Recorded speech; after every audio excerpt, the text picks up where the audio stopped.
Kadapa collectorate ధర్నాలు రాస్తారోకోలు ముట్టడి కార్యక్రమాలతో దద్దరిల్లుతున్న పరిస్థితి. ప్రధానంగా మనం కడప కలెక్టరేట్ వద్ద ఉన్నాం. ఇక్కడ చూడొచ్చు, అటు పెద్ద ఎత్తున మున్సిపల్ కార్మికులంతా కూడా ఇక్కడికి వచ్చి రోడ్డుపై బైఠాయించి ఆందోళన దిగిన పరిస్థితి. ఒక రకంగా ముట్టడికి శ్రీకారం చుట్టిన పరిస్థితి. అయితే గత కొంతకాలంగా కూడా శాంతియుతంగా ఆందోళన చేస్తున్నటువంటి మున్సిపల్ వర్కర్ల సమస్యలు పరిష్కరించడంలో అటు రాష్ట్ర ప్రభుత్వం చిత్తశుద్ధితో వ్యవహరించలేదు. ఇప్పటికే ఏదైతే మంత్రులు చర్చలు జరిపినప్పుడు కూడా సమస్యలు పరిష్కరించడానికి నోచుకొని పరిస్థితి ఉన్న నేపథ్యంలో కూడా ఒక్కసారిగా కూడా వీరు ఆందోళన తీవ్రతరం చేశారు. అయితే ఈరోజు కలెక్టరేట్ పిలుపునిచ్చారు. ఆ పిలుపునిచ్చిన నేపథ్యంలో కడప జిల్లా వ్యాప్తంగా, ఉమ్మడి కడప జిల్లా వ్యాప్తంగా ఉన్నటువంటి అన్ని సంఘాల నేతలు కూడా ఇక్కడికి రావడం జరిగింది. ఇక్కడ రోడ్డుపై బైఠాయించి ఆందోళన చేస్తున్నారు. కడప కలెక్టరేట్ ఎదురుగా బైఠాయించి ఆందోళన చేస్తున్నారు. ఈ నేపథ్యంలో అటు ఉద్రిక్త పరిస్థితులు చోటు చేసుకుంటాయన్నటువంటి ఉద్దేశంతో పోలీసు బందోబస్తును కూడా అటు పెద్ద ఎత్తున పోలీసు బలగాలు కూడా మోహరింపజేసిన పరిస్థితి. మరోవైపు ఏదైతే ఒక్కసారిగా ఉన్న ఫలంగా ఎవరైతే అంగన్వాడీ కార్యకర్తలు లోనికి తీసుకెళ్తే కూడా కట్టడి చేసేందుకు కూడా ప్రస్తుతం పోలీసు బలగాలు కూడా ఇక్కడ మోహరించిన పరిస్థితి. ప్రస్తుతం మనతో పాటు ఏదైతే కార్మిక సంఘ నేతలు ఉన్నారో వారిని అడిగి తెలుసుకునే ప్రయత్నం చేద్దాం. చెప్పండి, అసలు ఇప్పటికే రాష్ట్ర ప్రభుత్వం చర్చలు జరిపింది. చర్చలు జరిపినప్పుడు కూడా మీ సమస్యలు పరిష్కారానికి నోచుకునే పరిస్థితి ఎలా చూడొచ్చంటారు? ముఖ్యంగా రాష్ట్ర ప్రభుత్వానికి చిత్తశుద్ధి లేదు. మున్సిపల్ వర్కర్లు పిఈ ప్యాడ్ అయితే కార్మికులు జనం బాగుండాలి, ప్రజలు బాగుండాలని పరిశుభ్రంగా అపరిశుభ్రంగా ఉన్నటిని పరిశుభ్రంగా చేస్తున్నటువంటి మున్సిపల్ కార్మికులు 14 రోజులు సమ్మె అవుతా ఉంది. కనీసం ₹1 కూడా పెంచలేదు. అంటే 26,000 వేతనం అడుగుతున్నాం, లేదు. పర్మనెంట్ చేస్తామన్నారు, అది లేదు. అంటే ఇప్పుడు 15,000 6,000 కలిపి 20,000 కలిపిస్తామన్నారు. అమ్మంది ఠాకూర్ నీ అమ్మ నా కొడుకుని ఎట్టిచ్చానే. కాబట్టి రాష్ట్ర ప్రభుత్వం గారికి ఏమాత్రం చిత్తశుద్ధి లేదు, మున్సిపల్ మినిస్టర్ గారికి ఏమాత్రం అవగాహన లేదు. కాబట్టి మున్సిపల్ వర్కర్లు ఈరోజు చాలా ప్రజాస్వామ్య పద్ధతిలో శాంతియుతంగా జిల్లా వ్యాప్తంగా ఆందోళన చేస్తున్నారు. 3,500 మంది దాకా ఉన్నారు. ఇప్పటికీ ఏమాత్రం కూడా ఇబ్బంది కలగకుండా పోరాటం చేస్తున్నారు. రాబోయే కాలంలో ప్రజలకు ఇబ్బంది జరిగితే అది రాష్ట్ర ప్రభుత్వమే బాధ్యత. కాబట్టి 26,000 జీతం ఇవ్వాలి, పర్మనెంట్ చేయాలి. మున్సిపల్ వర్కర్ల సమస్యలు తక్షణమే పరిష్కరించకపోతే పెద్ద ఎత్తున ఆందోళన చేస్తాం. దీనికి రాష్ట్ర ప్రభుత్వమే బాధ్యత వహించాలని చెప్పి చెప్పదలుచుకున్నాం. ఒకవేళ మున్సిపల్ కార్మికుల పైన కూడా ఏదైతే ఎసెన్షియల్ కమ్యూనిటీస్ కిందకి వాటర్ వస్తుంది, అయితే ఉన్న పలంగా ఒక్కసారిగా మున్సిపల్ కార్మికులు నీటిని బంద్ చేయడం కానీ, విద్యుత్ సరఫరాను బంద్ చేయడం కానీ ఇలాంటి పరిస్థితి దిగితే ఎస్మా ప్రయోగించే అవకాశాలు ఉన్నాయి కదా. అంటే ఎస్మా అనేది ఎప్పుడంటే ఒకవేళ సమ్మె దిగుతామని చెప్పి ఎప్పుడైతే వాటర్ అని చెప్పి వాటర్ కానీ, లేకపోతే విద్యుత్ కానీ, లేకపోతే ట్రాన్స్పోర్ట్ కానీ, నీళ్లు కానీ, పాలు కానీ ఎస్మా కిందకి వస్తాయి. ఇప్పుడు అంగన్వాడీ ఎస్మా కిందకి రాదు. మున్సిపల్ కింద ఎస్మా కింద ప్రయోగించాలనుకుంటే సమ్మె నోటీస్ ఇచ్చినప్పుడు మేము ఎస్మాకి వెళ్తాం, సమస్యలు పరిష్కరించాలనే ఆలోచన వాళ్ళకు ఉండాలి కదా. ఒకవేళ ఎస్మా పెట్టే ముందు సమ్మె పోతున్నారంటేనా వెంటనే పరిష్కరించాలనే ఆలోచన ఉండాలి. ఎస్మా పెట్టినా ఇది రాష్ట్ర ప్రభుత్వం బాధ్యత అవుతా తప్ప ఇంకోటి కాదు. తమిళనాడులో ఎస్మా పెట్టినారు, ఉద్యోగులు తీసేసినారు, ఇంటికి పోయినారు. ఈ ప్రభుత్వం కూడా ఇంటికి పోవాలనే ఆలోచన ఉంటే ఎస్మా పెట్టండి. మున్సిపల్ వర్కర్ల వర్క్ ఎవరూ చేయలేరు, మాటలు చెప్తారు తప్ప ఈ పని ఎవరూ చేయలేరు. కాబట్టి రాష్ట్ర ప్రభుత్వ వైఖరి మార్చుకోవాలి, జీతం పెంచాలని డిమాండ్. మరో నేత ఉన్నారు, ఆయన అడిగి తెలుసుకునే ప్రయత్నం చేద్దాం. చెప్పండి, ఇప్పుడు ప్రధానంగా కోవిడ్ మహమ్మారి కారణమప్పుడు మున్సిపల్ కార్మికుల్ని ఈరోజు పరిపాలన ఉన్నటువంటి ప్రధాని మోడీ కావచ్చు, అట్లాగే జగన్మోహన్ రెడ్డి కావచ్చు, ఆ రోజు సన్మానాలు సత్కారాలతో అభివర్ణించారు. వీళ్ళకి ఎంత జీతం ఇచ్చినా తక్కువే, ₹1,00,000 జీతం ఇచ్చినా తక్కువేమీ కాదని చెప్పినటువంటి నేతలు ఈరోజు 14 రోజులుగా మున్సిపల్ కార్మికులు సమ్మెబాట బట్టి ఈరోజు పెద్ద ఎత్తున ఆందోళన కార్యక్రమాలు నిర్వహిస్తున్నప్పటికీ 4 దఫాలుగా చర్చలకు పిలిచినా ₹1 కూడా వేతనం పెంచకుండా ఈ సమ్మెని విచ్ఛిన్నం చేసేటువంటి కుట్రలు పన్నుతున్నారు. ఇప్పటికైనా రాష్ట్ర ప్రభుత్వం ముఖ్యమంత్రి గారు జోక్యం చేసుకుని మున్సిపల్ కార్మికుల యొక్క కష్టాన్ని గుర్తించి కార్మికుల యొక్క అడుగుతున్నటువంటి సమాన పనికి సమాన వేతనాన్ని రెగ్యులైజేషన్ చేసే దిశగా చర్చలు జరపాలా. ఆ రకంగా ఈ చర్చలు జరగకపోతే ఈ యొక్క సమ్మె పోరాటాన్ని మరింత ఉధృతం చేస్తామని చెప్పేసి కూడా ఈ సందర్భంగా రాష్ట్ర ప్రభుత్వాన్ని హెచ్చరిస్తున్నాం. ఇప్పటికే మంత్రుల చర్చల పేరుతో కాలయాపన చేస్తున్నారు తప్ప సమస్యను పరిష్కరించే దిశగా ఈ ప్రభుత్వం చర్యలు చేపట్టడం లేదు. ఇప్పటికే పట్టణాలు నగరాలన్నీ కూడా చెత్త కూపాలుగా మారిపోయినటువంటి పరిస్థితి ఉంది. ఎసెన్షియల్ సర్వీస్కి సంబంధించినటువంటి మంచినీరు, వీధి దీపాలు, ఇతర అత్యవసర సర్వీసులను కూడా మేము సమ్మెలో దించేదానికి కూడా పెద్ద ఎత్తున సన్నాహం చేస్తున్నాం. కాబట్టి ఈరోజు రాష్ట్ర వ్యాప్తంగా జరుగుతున్నటువంటి ఈ కలెక్టరేట్ల కార్యక్రమానితోనైనా ఈ ప్రభుత్వం దిగి రావాలా, సమస్యల్ని పరిష్కరించాలని చెప్పేసి కూడా ఈ సందర్భంగా మేము రాష్ట్ర ప్రభుత్వాన్ని హెచ్చరిస్తా ఉన్నాం.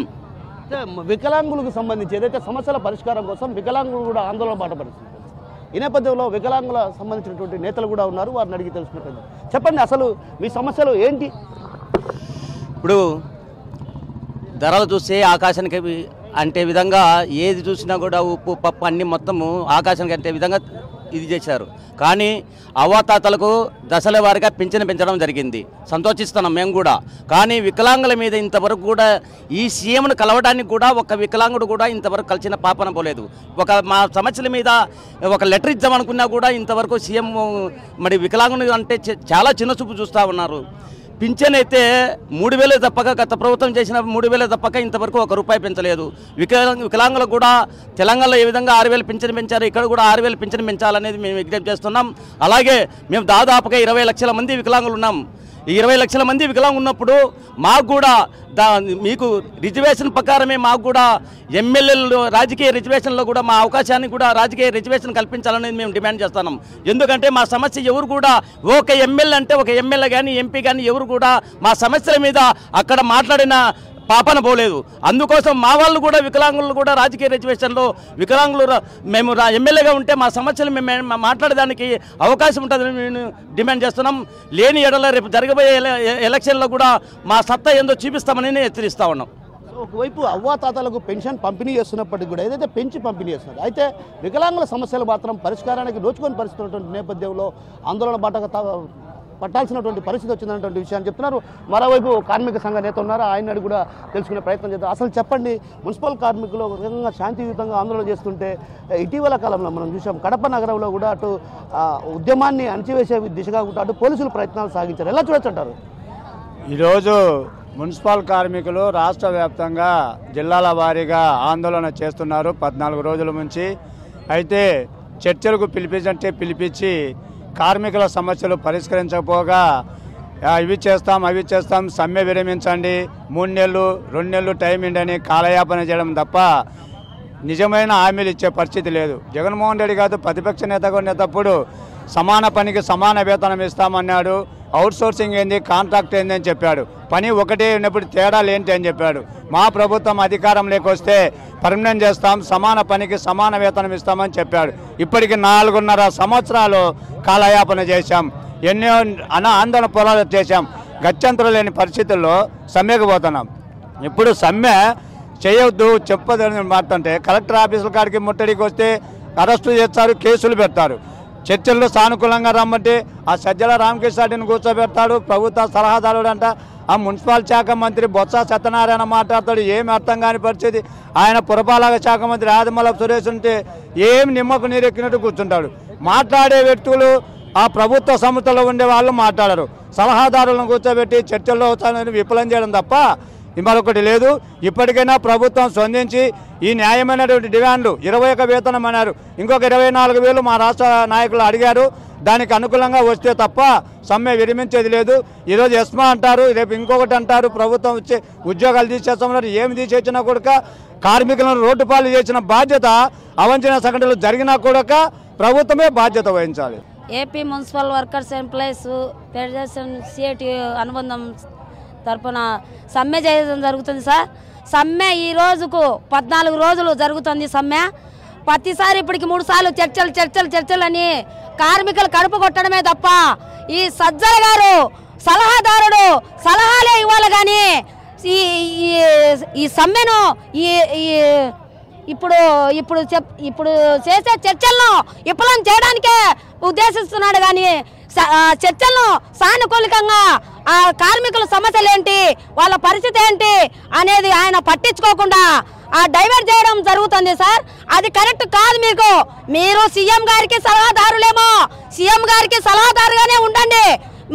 మీరు గత 4-5 ఏళ్ల కిందట సీఎం గారు ప్రమాణ స్వీకారం చేసేటప్పుడు ఏమని చెప్పినాడో ఆ సంఘటన గుర్తు చేసుకొని అది ఒకసారి రిపీట్ చేసి ఆ సంఘటన గుర్తు చేసుకొని అదే హామీలు మాకు ఇమ్మని మేము అడుగుతుంటే ఈరోజు మాకు సీమిడి వస్తుంది, మీ కొంగుతో మా సీమిడి దుర్చడం అనేది కరెక్ట్ కాదు.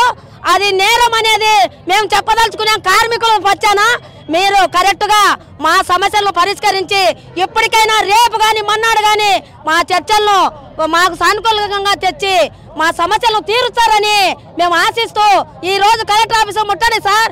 ఈ రోజునైనా మీరు కళ్ళు తెరుచుకొని మీరు చూడాలి సార్. ప్రతిసారి మీరు ఎమ్మెల్యే గారిని మంత్రులు పెట్టి సజ్జల గారిని పెట్టి మెయిన్ సజ్జల గారిని పెట్టి ఆయన రాకోకుండానే సీఎం గారే కూర్చొని మా సమస్యలు పరిష్కరించాలని మా గోడను మీరు వినాలని మా గోడును మీరు తీర్చాలని, మా కడుపును మీరు నింపాలని మేము ఈరోజు చెప్పదలుచుకున్నాం సార్.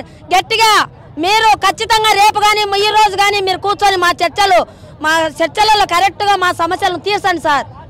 వ్యాప్తంగా సమ్మె జరుగుతుంది. 14వ రోజుకు చేరుకోవడం జరిగింది. కార్పొరేషన్ ముట్టడి చేశాం. తర్వాత కలెక్టర్ ఆఫీసు ముట్టడికి సిద్ధమైన రాష్ట్ర ప్రభుత్వం మా గురించి ఏం పట్టించుకోవడం లేదు. అన్నా జగన్ అన్న మాట తిప్పము మడమ తిప్పమన్నా ఉన్నా నిన్ను నమ్మి మేమంతా ఓట్లు వేసుకున్నందుకు మీరు మాకు సరైన సమాధానం ఇవ్వలేదన్నా. 14 రోజులుగా మేము సమ్మె చేస్తా అంటే మీరు పట్టించుకోని పరిస్థితి. మీరు నిద్రపోతున్నారన్నానని మేము ప్రతిసారి అడుగుతూనే ఉన్నాం. మీరు ఒక్కసారి కూడా మాకు జవాబు చెప్పలేదు. సజ్జల గారు, ఆదిమూలపు సురేష్ గారు, బొత్స సత్యనారాయణ గారు వీళ్ళందరూ చర్చలు కూర్చొని మాకు చర్చలు సమన్వయం చేయలేదనని, సమాన పనికి సమాన వేతనం ఇవ్వమని మేము అడుగుతున్నాము. ఆ సమస్య ప్రభుత్వం దృష్టికి తీసుకెళ్తున్నారో లేదో మాకు తెలియదు, కానీ మేమైతే సమాన పనికి సమాన వేతనం అడుగుతున్నాము. ఇంజనీర్ సెక్షన్లో పనిచేసేటువంటి వాళ్ళకి హెల్త్ అలవెన్స్ అడుగుతున్నాము. కార్మిక సంఘాలన్నీ ఇదే గోడు వినిపిస్తున్నాయి. మీకు దయచేసి మా సమస్యను అర్థం చేసుకోవాలని, మా డిమాండ్లను మీరు అంగీకరించాలని ప్రభుత్వాన్ని కోరుతున్నాం. జిల్లాలు కాదన్నా బాగు చేయడము, జిల్లాలో వెనుకున్న పారిశుద్ధ కార్మికులు మీకు కనిపించలేదా అని మా గోడు మీకు వినిపిస్తున్నామన్నా. అలసిపోయి రోడ్లు ఎక్కినామన్నా. దయచేసి మా బాధలు అర్థం చేసుకొని మేము ఏదైతే డిమాండ్లు పెట్టినామో ఆ డిమాండ్లని మాకు సమన్వయం చేయాలని కోరుకుంటున్నామన్నా. సో మొత్తం మీద ఏదైతే కార్మిక వర్గాల సమస్యలు పరిష్కరించాలన్నటువంటి భావన రాష్ట్ర ప్రభుత్వానికి లేదు, చిత్తశుద్ధితో వ్యవహరించడం లేదు. అందువల్లే తాము రోడ్డెక్కాల్సిన పరిస్థితి. అయితే రాష్ట్ర ప్రభుత్వం ఇప్పటికైనా పునరాలోచించకపోతే మాత్రం ఆందోళన తీవ్రతరం చేసే దిశగా కూడా అడుగులు వేస్తాం. ఇప్పటికే ఏదైతే అత్యవసర సేవలను మినహాయించి తాము ఆందోళన బాట పట్టాం. అయితే మరికొద్ది రోజుల్లో కూడా అత్యవసర సేవలను బంద్ కూడా చేయబోతున్నామన్నటువంటి విషయాన్ని మున్సిపల్ కార్మిక వర్గాలు చెప్తున్నాయి. కెమెరా పర్సన్ నాగేశ్వరరావుతో కిషోర్, కలెక్టరేట్ నుంచి. మరిన్ని వీడియోస్ కోసం ఛానల్ ని సబ్స్క్రైబ్ చేయండి. లేటెస్ట్ అప్డేట్స్ కోసం వాట్సాప్ ఛానల్ ని ఫాలో చేయండి. అండ్ లింక్ డిస్క్రిప్షన్ లో ఉంది.